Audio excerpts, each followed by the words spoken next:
ግን ስለ ካሌብና ስለ ትሁት ምን ታስባለህ? አልገባኝም። ምን ላስብ እችላለሁ? ያው ከትሁት ፍቅር የያዙ ይመስለኛል። እኛን ለማጥፋት የራስ ታሴሪ ወጥመድ ውስጥ ገባሽ። ሴትዮዋ የኛ ሰው ናት ወቂ። እሺ አልገባኝም ጋሼ፣ ይሄን ነገር ታውቅ ነበር እንዴ? አዎ አውቃለሁ የኔ ልጅ። ምክንያቱም ቲና ካርታውንና የኔ መታወቂያ ይዛ አራት ጣል ትበደርበት ነበር። ይሄንን አድርጋ ቤቴን ለመውሰድ አሰበች። ይሄ ደግሞ ከአንድ አስተዋይ ሰው የሚጠበቅ አይደለም፣ ድድብና ነው እንዴ። እና እንዴት እያወቅህ እስከ ዛሬ ዝም አልክ? ምክንያቱም የትም የማያደርሳት ሙከራ እንደሆነ ስላወቁ። ቆይ ግን ምንድን ነው የተፈጠረው? እውነት ዳኒ፣ እኔ ምንም የማውቀው ነገር የለም። እህትሽን ይዘናታል ሲሉኝ አንድ ነገር እንዳያደርጉብኝ ብዬ ነው የሄድኩት። ትወዳለች። እኔ አላውቅም። እንዴት ነው የማታውቀው? ከአንተ ጋር ነበር የነበረችው። ሴትዮ ለምን ዝም አትይም? ራስ ምታታቱኝ። ትሁት የለችም፣ በቃ ሄዳለች። እንዴት ነው ብቻዋን የምትሄደው? የተነጋገርነው እኮ ከአንተ ጋር እንድትሄድ ነው አይደል እንዴ? እንዴት ብቻዋን ትልካታለህ? እሱ አልሆነም። ያ ዳንኤል የሚባል ጅል ይዟት ሄደ። አንተ የት ነበርክ? እንዴት ነው ከአንተ እጅ ፈልቆ የሚወስዳት? ሙቻለሁ በለኝ ተመስገን። አልሞትኩም ነበር። አንቺ ባንቺ በኩል ያለን አሳካሽ? አልተሳካም። እንዴት አይሳካም? ሞተሽ ነበር እንዴ? እህትሽን አልያዟት ማለት ይዘዋታል አባዬ። እንዴ ይዘናታል ብለውኛል እኮ። ደግሞ ስልክ ስደውል እኮ አይሰራም። ለእኔ በሌላ ስልክ ደውላልኛለች። ሆን ብሎ አንቺ ወደ እነሱ የምትሄጂ የተጠቀሙበት ዘዴ ነው። እና አሁን ልጄና እህቴ ደህና ናቸው? ቤታቸው ነው ያሉት?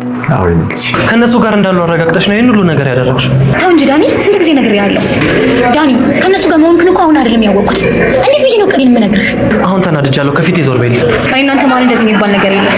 አብረን ነበር፣ ወደፊትም አብረን ነን። ለዛ ነበር ይሄን ሁሉ ነገር መደባበቅ። ሰሚኛለሽ? ከዚህ በኋላ እኔና አንቺ ነገር የሚባል የለም። አሁን ስልክት ያለኝ የዚህች ልጅ ስም መስማት ነው። ቢመርሽም ዋጭ ከኔ አፍ መቼም ቢሆን የቱት ስም አይጠፋም። ስለ እሷም እያሰብክ ነው? ጀላት ነው። እኔ አላውቅም። ምን ማለት ነው አላውቅም ማለት? አንቺ እኮ ነሽ ይሄን ወሬ ያመጣሽው። አዎ፣ ግን እርግጠኛ አይደለሁም። እርግጠኛ ሳትሆኚ ነው ያወራሽው? አዎ። ኦኬ፣ ስለዚህ ነው ያጣራል። ስሚ ልጃለሽ። የካሌብ አባት ቴና የቤታቸውን ካርታና መታወቂያቸውን አስይዛ ብር በአራጣ ተበድራ ቤታቸውንም ደግሞ በዳ አስይዛ ሜዳ ላይ ልትጥላቸው ስትል ደረሱባት። ተመስገን ትሁት ልጅ እንዳላት ታወቀ። ትሁትንም አስደንግጧታል። ልጅ አለች ወይ ብሎ ሲያፈጥ እሷም ደንግጣለች። የምትመልሰውም አታለች። ሰላም ጤና ይስጥልኝ ውድና የተከበራችሁ በመላው ዓለም ያላችሁ በእናንተ ተናግራችሁ እግዚአብሔር ይመስገን ደህና ነኝ። የግፈኛው ሚስትና የሰራተኛ ፍጥጫ ወይም ደግሞ ትሁት ድራማ ክፍል 72 አብረን እናያለን።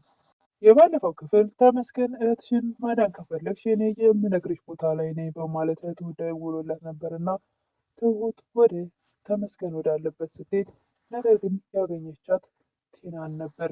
ቴናም ትሁትን እህትሽ ወዳለችበት ልውሰድሽ በማለት ተመስገን ወዳለበት ቤት ነበር የወሰደቻት።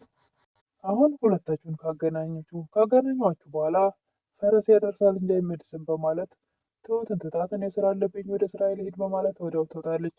ወዲያውንም ዳኒ ችግር እንዳይደርስባት በማለት ለትሁት በማሰብ ተከትሏት ሄዶ ነበርና ሲገባ ተመስገን በቴስታ ዘርሮት ትንሽ እያሻሸው ወይም ደግሞ ቀጥቅጦት ነበር ማለት ነው። ቀጣዩ ክፍል ትሁት ጀግናዋ ተው ይሞትብሃል እያለች ስትለምነው ስታለቅስ ስትለምነው ቢስላላት እሱም ከእሱ ጋር ሲታገል ተነስታ አጣና ምታ ጀርባውን ብላ አጋድማ እሱን ዳኒን ይዛ ከዛ ቤት አምልጣለች። በጣም ጀግና ሴት ናት። ከዚህ በፊትም አባባን ባሰረው ጊዜ ከጀርባ መታ ጥለው ነበርና አሁንም ያንን ደግመዋለች። ጀግና ናት ትሁት በጣም። ቴና አባባን ቆይ እናንተ እንዴት እዚህ ተገኛችሁ ትላለች። እኛን ለማጥመድ ስትይ ራስሽ ወጥመድ ምስኪ ሴትየዋ የእኛ ሴትዮ ናት እሺ ይህንን ወቂ ይላሉ አባባ። ይህንንም እንዴ ጋሽ ይሄን ነገር ታውቀ ነበር እንዴት ትላለች። አዎ አውቃለሁ የኔ ልጅ፣ ምክንያቱም ቴና የኔ መታወቂያና ካርታውን ይዛ ልትበደርበት ነበር። ይህን አድርጋ ቤቴን ለመውሰድ ሞከረች። ይሄ ደግሞ ከአንድ አስተዋይ ሰው የሚጠበቅ አይደለም፣ ይሄ ድድብና ነው። ይህንንም ቀጠለች እና እንዴት እያወቅህ ይህን ዝም አልክ ትላለች። ምክንያቱም የትም የማይደርሳት ሙከራ ስለሆነ ለዛ ነው ዝም ያልኩት ይላሉ አባባ። ልክ ነሽ፣ ፊርማዬንም ማመስረት ይችላል፣ ካርታም በእጅሽ ይዘሻል። ነገር ግን ትክክለኛው ካርታ እጅሽ ላይ አይደለም። የሆነ ሰው መጥቶ ቴና በትልቁ ለኛ ወጥመድ እያዘጋጀች እንደሆነ ነገረኝ። ከዛም ደግሞ አይንሽ የሚያልፍበትን በሙሉ መሰወር ነበረብኝ፣ ሰወርኩ፣ አደረኩ። አሁን አንቺን መቀመቅ የሚከትሽ ማስረጃ አግኝቻለሁ። የኔ ናቸው ብለሽ የምታስቢያቸው ሰዎች በሙሉ የኔ ናቸው ይላሉ አባባ። ግን ደግሞ ወጣትነትሽን በእስር ቤት እንድታሳልፊው አልፈልግም። እኔ የምልሽ ነገር ቢሆን አንድ እድል ልስጥሽ። ከህይወታችን ውጭልን። ሌላ ምንም ላደርግሽ አልችልም። መልካም አባት። እሷ የእሳቸውን ውድቀት ሁልጊዜም ትጥራለች። እሳቸው አይደለም እስር ቤት ከምድረ ገጽ እንዲጠፉ ጭራሽ በህይወት እንዳይኖሩ የምትጠራዋን ቲናን እሳቸው ግን ባገኙት የእስር ቤት እድሜ ልኳን የሚያበሰብሳት ወንጀል እየሰራች ያለውን እሱን ማስረጃ አግኝተውም ወደ እስር ቤት እንድትገባም አንቺ ወጣት ነሽ፣ እድሜ ልክሽ እንድትበሰብሽ እስር ቤት አልፈልግም፣ ግን ከኛ ህይወት ራቅ በይ ነው ያሏት። ተስማሚያለሽ አትስማሚም ይላሉ አባባ። እሺ እስማማለሁ ትላለች። እሳቸውና ሄደንም ከዛ ቦታ ይሄዳሉ።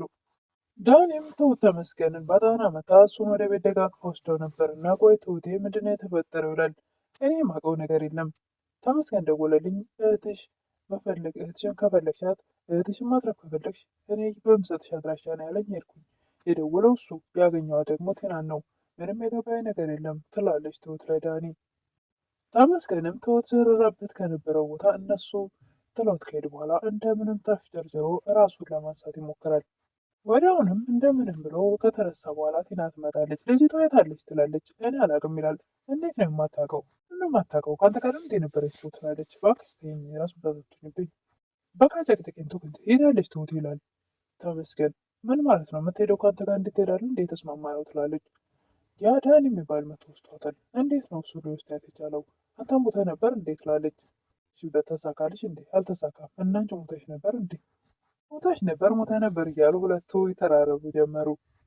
ትሁትም አባባ ወደ ቤት ሲመጡ አባዬ ይቅርታ አድርግልኝ ትላለች። እሳቸው ምንም አንቺ እኮ የኔ ልጅ ምንም አላጠፋሽም ይላሉ አባባ። አባዬ እህቴን እኮ ግን ይዘዋታል ትላለች። አባባም በፍጹም እህትሽን አልያዟትም።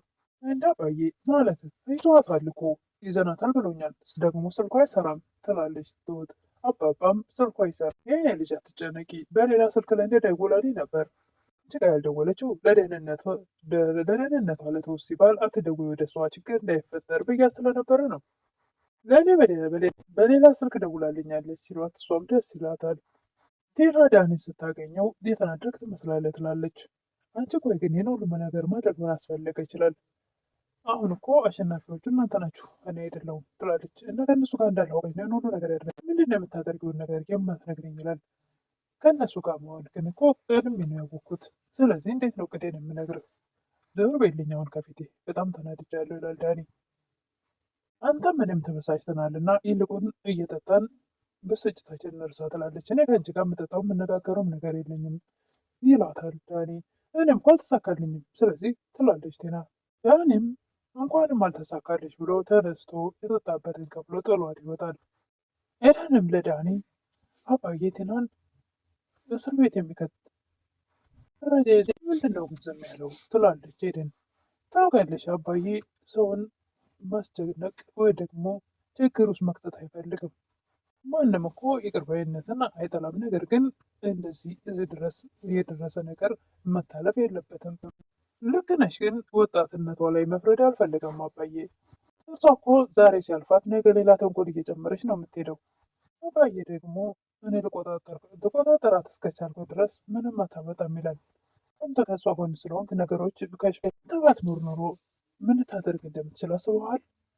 አንተ እቅዷን አላማዋን በትንሹም ነግረህ ለባባባት ነግረው ኖሮ ትላለች ኤደን። ቴናም ዳኒን ቤትህ እንድገባ የፈቀድክልኝ ለካ ከእኔ መረጃ ልታሰባስብና ለእነሱ ልትሰጥ ነው አይደል? እነሱ ጋር ይህ ምን ማለት ነው ይላል ዳኒ። እኔ ያሰብኩትን ነገር ሁሉ ለእነዛ ሰዎች ለቃቅመ ትነግራቸዋለሁ። እዚህ ነበር እንደ ቤት ክፍት ያደረክልኝ። ቀደም በሙሉ ለእነሱ እየነገርክ እነሱ መጠንቀቅ ጀመሩ። ትንሽ ነገር የለም። ይልቁን አሁን የተሳካልሽ አይመስለኝም። ተስፋ ቆርጥሻል ይላል ዳኒ። እኔ መቼም ተስፋ አልቆርጥም ዳኒ፣ እሱ በጭራሽ እንዳታስበው። እና ምን ልታደርጊ ነው ይላል ዳኒ። አንድ ነገር እሱንም እንድነግርህ ትፈልጋለህ ትላለች ቴና። እና ተመስገን እንዴት ነው ተሻለህ? ስለምን እያሰብክ ነው ትላለች። ትሁትን ይላል ተመስገን። እኔ አሁን የሰለቸኝ የእሷ ልጅ ስም መስማት ነው ትላለች ቴና። እየመረረሽም ቢሆን ዋጭው እንጂ እኔ ስለ እሷ መጥራት እሷን ስም አላቁምም። ከእኔ አፍ መቼም ቢሆን የትሁት ስም አይጠፋም። እሺ ይህንን ወቂ። እሺ ይሁን። ስለ እሷም እንደምታስበው ልጅ አላት እንዴ ይላል ተመስገን። ትሁትም ለእህቷ ምን ማድረግ እንዳለብኝ አላውቅም፣ በጣም ጨንቆኛል እያለች ስትነግራት ነበር። አልነገረችውም፣ ነግረዋለች ግን አላመናትም ትላለች ትሁት። አላመናትም ብትነግረውም። ሌላም ተመስገን ስለ ልጅ ሲጠይቃት ደንግጣ ነበርና ምን ወደ ደነገጥሽ አለ። እስካሁን ስነግርህ አላመንከኝም ብዬ ነው የምጠይቅሽ። መልሽ ልጅ አላት የላትም እኔ አላውቅም ትላለች ቲና። እንዴት ነው የማታውቂው? አንቺ አይደለሽ የኖር ያመጣሽው? አዎ ግን እርግጠኛ አይደለሁም። እና እርግጠኛ ሳትሆኝ ላይ የምታወቅ ዳንኤል አባባ ቴና እየሰለልኳት እንደሆነ አውቃለች። ነገር ግን መሄጃ ስለሌላት ነው ከቤት ልትወጣ ያልቻለችው። ደግሞ የሆነ ነገር አስቤያለሁ፣ መቼም ተስፋ አልቆርጥም ብላለች። ነገር ግን ልትነግረኝ በግልጽ አልፈለገችም። ዋን ነገር ተው፣ ግን ስለ ካሌብና ስለ ትሁት ምን ታስባለህ ይላሉ አባባ። አልገባኝም፣ ምን ላስብ እችላለሁ ይላል ዳኒ። አባባም ያወራችሁት ነገር ካለ ብዬ እኮ ነው። ኧረ ምንም አላወራንም። አባባም ከትሁት ፍቅር ያዘው ይመስለኛል፣ እሷም እንደዚህ። ደግሞ ሁለቱም ፍቅራቸውን ለመገላለጽ ሁለቱም ፈርተዋል። ዳኒም እሱ እኮ ግልጽ ነው፣ ሁለቱም ላይ መፈላለግ እንዳለ ግልጽ ነው ይላል። እኔ ልጅ ካሌብ እኮ ጓደኛ የለውም፣ እስኪ ቅረበው ይላሉ አባባ። እሺ ከኔ ጋር ጓደኛ መሆን ትችላላችሁ፣ አብራችሁ ቁጭ በሉ፣ ሀሳቡንም ጠይቀው አነጋግረው እስቲ። ከመቀራረብ ብዛት ነገሮችን በግልጽ ልትነጋገሩ ትችላላችሁ። በስተ መጨረሻም ትሁት ወደ ሱቅ በምትሄድበት በድንገት ተመስገን መንገድ ላይ እየጠብቆ ያገኛታል። እሷንም ልጅ አለሽ በማለት አስደንግጧታል። ትሁትም የምትመልሰው ግራ ገብቷታል። በማለት ብቻ ደንግጣ ቆማለች አጠገቡ። ይህ የግፈኛ ሚስትና የሰራተኛ ፍርጫ ወይም ደግሞ ትሁት ድራማ ክፍል 72 ይመስል ነበረ። ትሁትና ተመስገንስ እንደዚህ ተፋጠዋል። ምን ላይ ይደርሱ ይሆን? ትሁት ላይ ድንጋጤ ስለሚታይባት ፊቷ ላይ ተመስገን የነቃባት ይሆን ወይስ ደግሞ የለኝም ብላው ታሳምነው ይሆን?